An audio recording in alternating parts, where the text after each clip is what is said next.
ये आकाशवाणी है। प्रस्तुत है कार्यक्रम सुर्खियों में। कार्यक्रम के अंतर्गत सुनिए ग्रामीण भारत के विकास को मिले पंख विषय पर चर्चा, जिसमें भाग ले रहे हैं वरिष्ठ पत्रकार एसपी सिंह और आकाशवाणी संवाददाता आनंद श्रीवास्तव।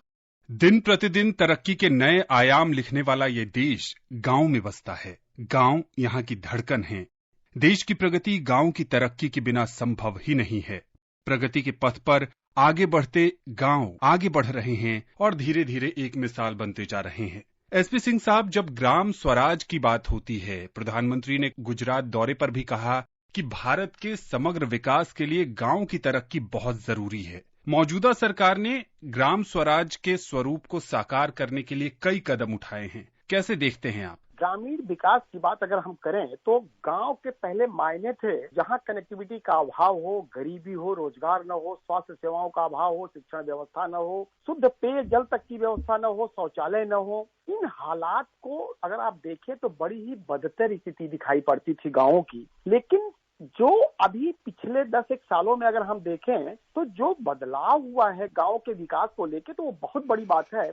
मौजूदा गवर्नमेंट ने इन्हीं चीजों को चिन्हित किया कि जिन चीजों का अभाव है, अगर हम उसको कंप्लीट कर दें तो गांव अपने आप में आत्मनिर्भर हो जाएंगे, सुराज आ जाएगा। अपने ही संसाधनों से अपना विकास और गांव का विकास होगा तो देश का विकास होगा। इस कॉन्सेप्ट के साथ ये सरकार ने इतनी योजनाएं शुरू की कि अब देखिए सरकार ने जो इस दिशा में काम किया है, जो कनेक्टिविटी का जो सबसे बड़ा अभाव होता था, सड़कें नहीं थी। ग्रामीण सड़कों का जाल बिछाने के लिए प्रधानमंत्री ग्राम सड़क योजना प्रारंभ की गई। देश का शायद ही कोई गांव छोटा हो या बड़ा हो, पुरवा हो, मजरा हो, पक्की डामर वाली सड़कों से जुड़ गया है। सड़कों के बन जाने से किसान अपनी उपज को नजदीक के कस्बों में, शहरों में पहुंचाकर अच्छी कीमत प्राप्त करने लगे हैं। सड़क कनेक्टिविटी के साथ सबसे जरूरी था डिजिटल कनेक्टिविटी। लगभग पंचायतें 80% इंटरनेट कनेक्टिविटी से जुड़ चुकी हैं और ऐसे ही मोबाइल कनेक्टिविटी से हमें लगता है कि देश का कोई सुदूर क्षेत्र भी नहीं बचा होगा जो इससे न जुड़ा हो। दूसरा पॉइंट अगर हम देखें तो सबसे बड़ी मुश्किल थी उद्यम और रोजगार। गांव के अकुशल मजदूरों के लिए जो उनके लीन पीरियड में महात्मा गांधी राष्ट्रीय ग्रामीण रोजगार गारंटी एक्ट मनरेगा के तहत एक ऐसी योजना लाई गई जो कम से कम लोगों को 100 दिनों का रोजगार सुनिश्चित करती है। और देखिए कि ये इतनी बड़ी योजना हुई कि कोरोना के इस 2 साल के कठिन अवधि में भी किसी को भी ऐसा नहीं था कि काम न मिला, किसी को ऐसा नहीं था कि भोजन नहीं मिला। ये एक बड़ी बात थी। सरकार की योजनाओं के चलते लोगों के जीवन सुरक्षित और संरक्षित रहा। तीसरी चीज अगर हम देखें तो ग्रामीण संसाधनों और उत्पादों पर आधारित उद्योगों को प्रोत्साहित करने के लिए कई बड़ी योजनाएं, कम से कम 1 लाख करोड़ की ऐसा ग्रामीण बुनियादी ढांचे को मजबूत करने के लिए योजनाएं गाँव में शुरू की गई, ताकि अगर गांव में विकास होगा तो गांव के लोगों को रोजी रोजगार भी मिलेगा। तीसरा हम देखें, स्वास्थ्य के लेवल पर बहुत खराब स्थिति हुआ करती थी गांव की। इसको चिन्हित करते हुए सरकार ने जल जीवन मिशन शुरू की। ऐसी स्थिति में लोगों को जो जल जनित बीमारियां होती थी उससे निपटने में एक फायदा मिला। गांधी के सपने को प्रधानमंत्री नरेंद्र मोदी ने पूरा किया और आज स्थिति यह है कि गाँव का शायद ही कोई आदमी खुले में शौच करने के लिए जंगल में या गांव के बाहर कहीं जाता हो। ग्रामीण क्षेत्रों में चौथा पॉइंट था कि शिक्षा का प्रसार नहीं था। सरकार ने एक ऐसी योजना को पुख्ता किया जो कुपोषण से बचाने में दोपहर का भोजन और इतने तरह की सुविधाएं जो बच्चों को स्कूल जाने के लिए प्रेरित करे, और बच्चे अब स्कूल जाने लगे हैं, यह एक बड़ी उपलब्धि है। गुजरात के एक समारोह में पंचायत प्रमुखों के बीच जब वो भाषण दे रहे थे तो उन्होंने एक बात कही कि हम गाँव को आत्मनिर्भर कैसे बनाएं। इसके लिए सबसे बड़ी समस्या है कि गांव की जो खेती है, जो वहां की रीढ़ है, उसमें मुश्किलें ये आती हैं कि कीटनाशकों के बगैर खेती नहीं हो सकती। उसकी जगह पर उन्होंने इसी बजट में प्रावधान किया गया है प्राकृतिक खेती को कैसे बढ़ावा दिया जाए ताकि किसान आत्मनिर्भर हो, उसे किसी चीज पर निर्भर न होना पड़े। सिंह साहब, प्रधानमंत्री ने कल जब पंचायत के सदस्यों से बात की तो उन्होंने एक और चीज कही कि ग्राम पंचायत इतना सजग और इतना सशक्त रहा कि कोविड महामारी के दौरान लाखों जिंदगियां बचाने में इसने अहम भूमिका निभाई। अगर समग्र देश के नजरिए से हम देखें तो पिछले कुछ वर्षों में जो ग्राम पंचायत को सशक्त बनाने के लिए सरकार ने प्रयास किया है, ग्राम विकास को नई गति मिली है। संक्षेप में बताएं। पंचायतें पिछले 5-7 सालों में बहुत अच्छी तरह से सशक्त हुई हैं। अब वह बात बदल गई है कि जिसमें महिलाओं की सहभागिता बढ़ी है पूरे देश में। प्रधानमंत्री का सबसे बड़ा टारगेट रहा है महिलाएं। महिलाओं की सहभागिता का मतलब है कि देश की आधी आबादी उसको उसमें कैसे शामिल कर लिया जाए। कोरोना के पीरियड में महिलाओं की भूमिका, पंचायत की भूमिका, गांव की भूमिका, इतना अच्छा अनुशासन रहा है कि लोगों ने स्वतः अपने को कैसे आइसोलेशन में जाना है, इतने बड़ी महामारी से कैसे खुद को बचाना है, और जो खुद को बचा लिया, अपनी पंचायत को बचा लिया, अपने घर को बचा लिया, वो देश को बचा लिया। देश की 70% आबादी ग्रामीण या कस्बाई है, और यह बड़ी आबादी ऐसी है जिस पर प्रधानमंत्री का लगातार फोकस रहता है कि यह आत्मनिर्भर हो और अपना डिसीजन खुद ले, अनुशासित हो। महिलाओं की भूमिका और पंचायतों की भूमिका को हमें लगता है इस सरकार से बेहतर और कोई नहीं जानता। सबसे बड़ी बात है कि पंचायती राज में सबसे अच्छी व्यवस्था ये की गई है, कोई भी काम अगर पंचायत के विकास का होना है, गांव में कोई काम होना है,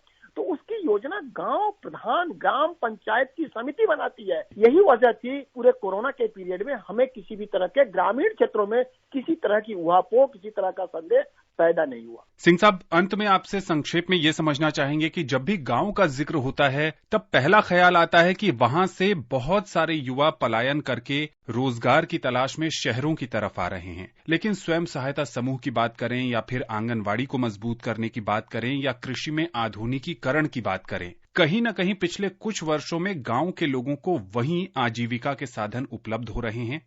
इस पर क्या कहेंगे आप? गांव के लोगों को रोजी रोजगार गांव के लेवल पर या पंचायत के लेवल पर उनके आसपास में ही इस तरह का माहौल क्रिएट कर दिया जाए ताकि उनको वहीं पर रोजगार मिले। सबसे बड़ी बात यह है कि गांव का डेवलपमेंट करना। गांव में डेवलपमेंट होगा तो लोगों को काम मिलेगा, वहीं के डेवलपमेंट में वहीं के लोगों की हिस्सेदारी होगी तो उनको रोजी रोजगार मिलेगा, उनकी संपन्नता बढ़ेगी। दूसरा, जो चीज गांव में रॉ मटेरियल के तौर पर है, चाहे अनाज हो, फल फूल हो, या जितनी भी चीजें वहाँ पैदा होती हैं, उनसे क्या कुछ बनाया जा सकता है, उसका उत्पादन कैसे हो सकता है, वहाँ पर इन्वेस्टमेंट के लिए लोगों को स्टार्टअप कैसे शुरू होता है। प्रधानमंत्री जी यही सबसे बड़ी का सपना रहा है कि गांव में लोग स्टार्टअप लेके जाएं और उन स्टार्टअप को निवेश मिले और गांव के लेवल पर लोगों को रोजगार मिले, लोगों को काम मिले। आपने एक बहुत अच्छी बात कही, स्वयं सहायता समूह। महिलाओं का स्वयं सहायता समूह इतनी बेहतर तरीके से देश के सभी राज्यों में बहुत अच्छी तरह से चल रहा है और सरकार का पूरा जोर है कि स्वयं सहायता समूह और वहां बनने वाले संगठनों को। अच्छा, एक बात और, सहकारी समितियां जो एक तरह से डेड हो गई थी जी, कोलैप्स कर गई हैं, उनको कैसे फिर से पुनर्जीवित किया जाए ताकि वो गांव के लोगों के विकास में अहम भूमिका निभा सके। सिंह साहब, आकाशवाणी के साथ इस विशेष चर्चा में शामिल होने के लिए और विशेषज्ञ राय देने के लिए आपका बहुत बहुत शुक्रिया। धन्यवाद।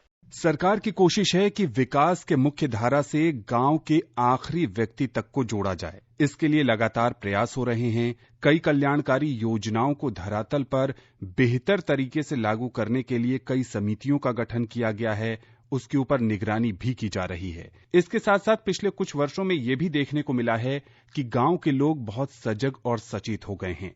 इसमें संचार माध्यमों की भी अहम भूमिका है। संचार माध्यमों के जरिए वो सरकार की योजनाओं के बारे में जानते हैं, समझते हैं, ज्यादा से ज्यादा जानकारी लेने की कोशिश करते हैं और फिर उसका लाभ कैसे उठाया जाए, इसके लिए भी वो प्रयत्नशील होते हैं।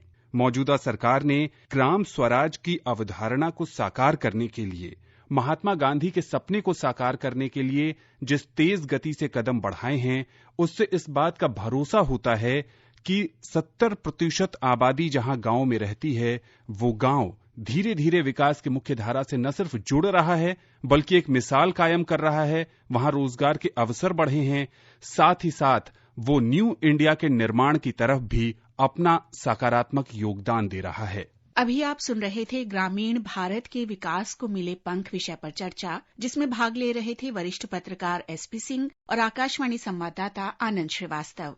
ये कार्यक्रम आकाशवाणी के समाचार सेवा प्रभाग द्वारा प्रस्तुत किया गया। इसे आप हमारे mobile app news on AIR और YouTube channel news on AIR official पर भी सुन सकते हैं।